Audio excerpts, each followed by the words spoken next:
It's Friday night, and the mood is right. Enough of that. It's been a long week, though.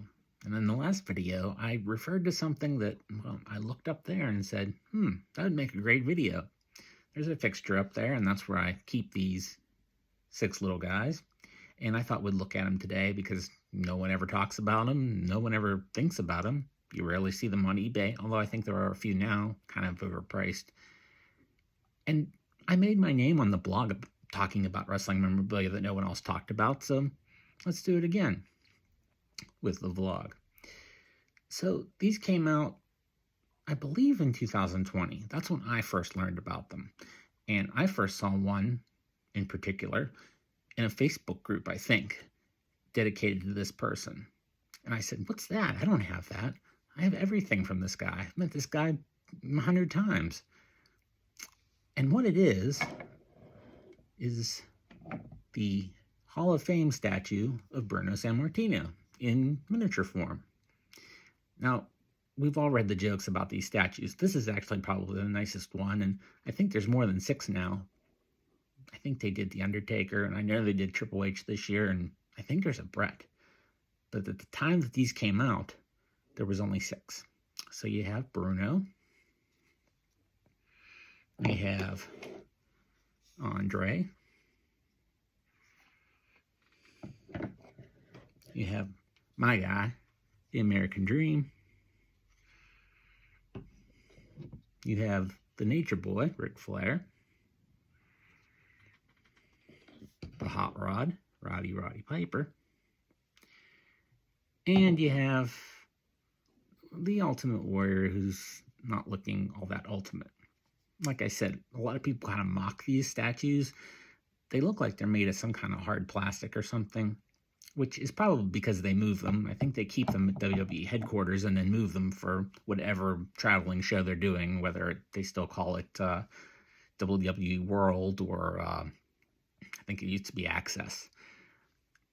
But these are the miniature versions. And again, they came to my attention in 2020, thereabouts, and they were already on clearance on WWE Shop, or I don't think it was Fanatics yet, but whatever they were calling their online store at the time, and they were really cheap.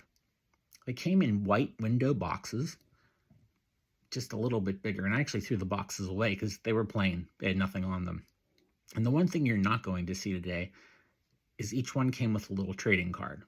It was a little wider than a normal trading card, and I may have a picture of them somewhere in the socials, but eventually I'll find them and do them in another video. But really the big deal here is the statues. As you can see, they actually look really nice, and they have the hologram on the bottom, but just no one ever talks about them. Again, there are some on eBay right now. I don't know if it's the whole set or not, but the brief glance I did, they were really overpriced. I think I got these on clearance for about $15 a piece, which was a good deal. I don't know what they originally were, though. If you notice the picture in the front of this video, they look a little shinier. I think they've oxidized a bit.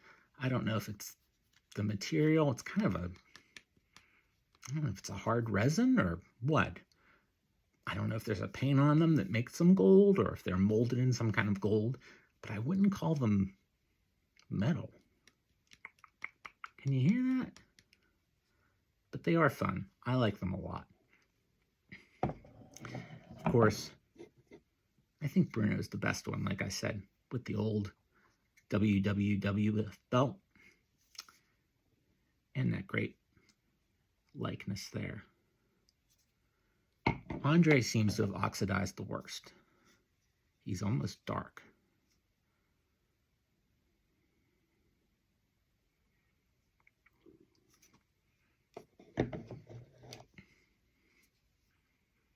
And of course, Dusty with his boots. And we'll look at Flair again. In his robe, which is actually very nicely detailed. And I don't think they're coming across with the lighting as dark as they look. So maybe it's not that bad.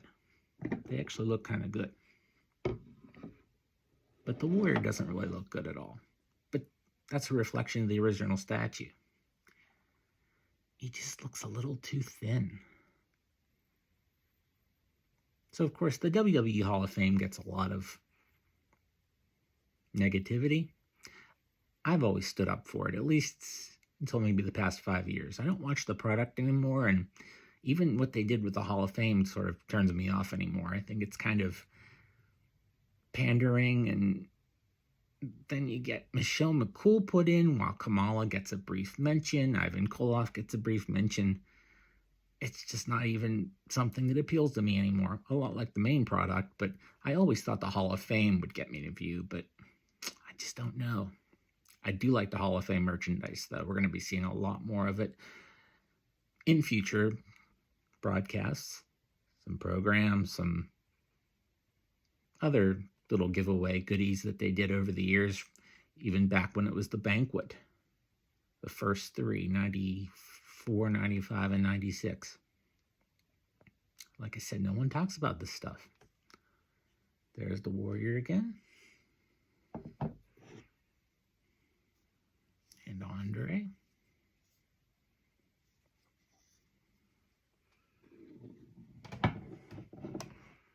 And Bruno.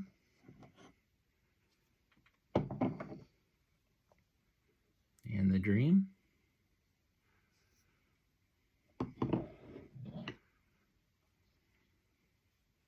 And Hot Rod. You can see the detail on the shirt. And Ric Flair. So that's just a little mini video to tide you over. I did do a blog entry this week, so I hope you checked that out. And we're going to probably do another pile of stuff pretty soon here. I'm really enjoying doing these. And if you have these or know anything else about them, let me know. Drop me a note on here or any of the socials. Also, I'd like to know what else you'd like to see featured here. This is a bit of a short one. You don't have to look at my face for 30 minutes this time, but if that's what you like, let me know. I've enjoyed all the comments, all the feedback. It's been a pleasure. So like, subscribe, do whatever you got to do, but keep watching. Thanks.